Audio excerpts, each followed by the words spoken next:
Assalamualaikum warahmatullahi wabarakatuh. Perkenalkan, nama saya Reza Farhan Fatur Rahman. Di sini saya akan mempresentasikan hasil praktikum pelestarian sumber daya lahan pertanian. Di mana praktikum pertama yaitu evaluasi sumber daya lahan. Evaluasi lahan merupakan bagian dari proses perencanaan penggunaan lahan dengan membandingkan persyaratan yang diminta oleh tipe penggunaan lahan yang akan diterapkan dengan kualitas lahan yang dimiliki oleh lahan, dan ditujukan untuk menentukan kelas dan kesesuaian lahan untuk tujuan yang digunakan tersebut. Sumber daya lahan atau land resources sebagai lingkungan fisik terdiri dari iklim, relief, tanah, air, dan vegetasi serta benda yang ada di atasnya sepanjang ada pengaruhnya terhadap penggunaan lahan. Lalu adapun praktikum kegiatan evaluasi sumber daya lahan ini dilakukan di Kecamatan Tapos, Kota Depok. Dapat dilihat di gambar pada lahan yang difoto. Lalu di lahan sawah milik petani tersebut diketahui kelas kemampuan lahan melalui pengamatan langsung di lahan sawah tersebut dengan mengetahui penggunaan sumber daya lahan yang digunakan untuk kegiatan pertanian dengan hasil pengamatan dapat dilihat pada tabel berikut.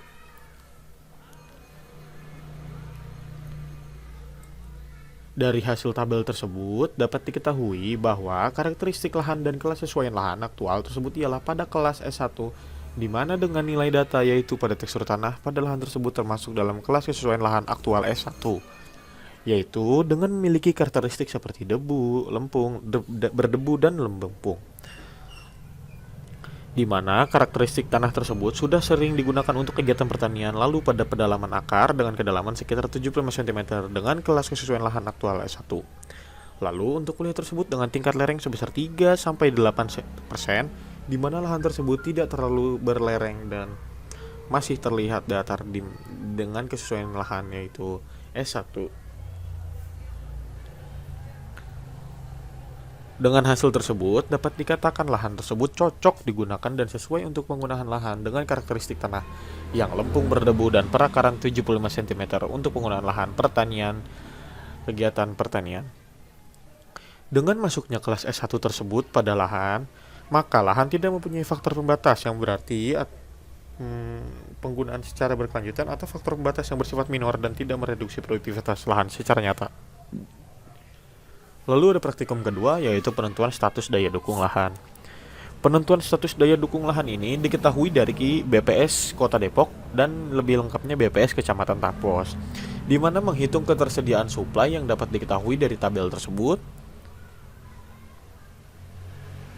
dengan rumus SL sama dengan 24.716.921.600 dibagi 11.000 dikali 1 dibagi 6.000 sama dengan 374,49 hektar untuk ketersediaan suplai. Lalu menghitung kebutuhan lahan untuk hidup layak atau bisa dibilang KHLL dengan hasil yang dapat dilihat di tabel tersebut, maka dihasilkan 0,167 hektar. Jadi kebutuhan lahan untuk hidup layak di Kecamatan Tapos adalah 0,167 hektar per orang. Menghitung kebutuhan demand lahan. Menghitung kebutuhan demand lahan ini dengan rumus DL sama dengan N dikali KHLL dengan rumusnya 242.562 jiwa dikali 0,16 juta hektar per jiwa sama dengan 40.508 hektar. Jadi kebutuhan lahan untuk Kecamatan Tapos adalah sebesar 40.508 hektar. Penentuan status daya dukung lahan. Status daya dukung lahan diperoleh dari perbanding antara ketersediaan lahan dan kebutuhan lahan. Bila SL lebih besar daripada DL, daya dukung dinyatakan surplus. Bila SL kurang dari DL, maka lahan dinyatakan defisit atau terlampaui. Berdasarkan perhitungan tersebut dihasilkan yaitu SL adalah 374,49 hektar dan kebutuhan lahan atau DL sekitar 40.580 hektar. Dengan hasil tersebut, maka nilai SL lebih kecil daripada DL dan daya dukung lahan dinyatakan defisit atau terlampau status daya dukung lahan. Dan daya dukung lingkungan adalah defisit disebabkan ketersediaan lahan yang minim karena penduduk jiwa yang bertambah mengakibatkan ketersediaan lahan menipis. Lalu ada praktikum ketiga yaitu pencemaran dan degradasi lahan.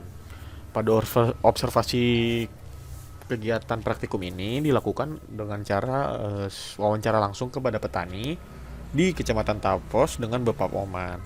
Di mana diketahui pencemaran degradasi lahan di Kecamatan Tapos ini dibilang pencemaran yang agak tinggi, dan degradasi lahan mulai terlihat di sekitar lahan, dimulai adanya perubahan konversi lahan dari lahan pertanian menjadi perumahan untuk pemukiman warga. Penyebab pencemaran dan degradasi lahan itu sendiri ada penggunaan pupuk kimia ataupun pestisida berlebih. Kedua, ada konversi lahan pertanian menjadi pemukiman penduduk. Ketiga, erosi tanah. Lalu solusi untuk pencemaran dan degradasi lahan tersebut ialah pengendalian erosi, lalu kedua, pengendalian penggunaan pupuk kimia dan pestisida kimia. Ketiga, pengendalian konversi lahan. Mungkin itu saja, terima kasih presentasi dari saya. Wassalamualaikum warahmatullahi wabarakatuh.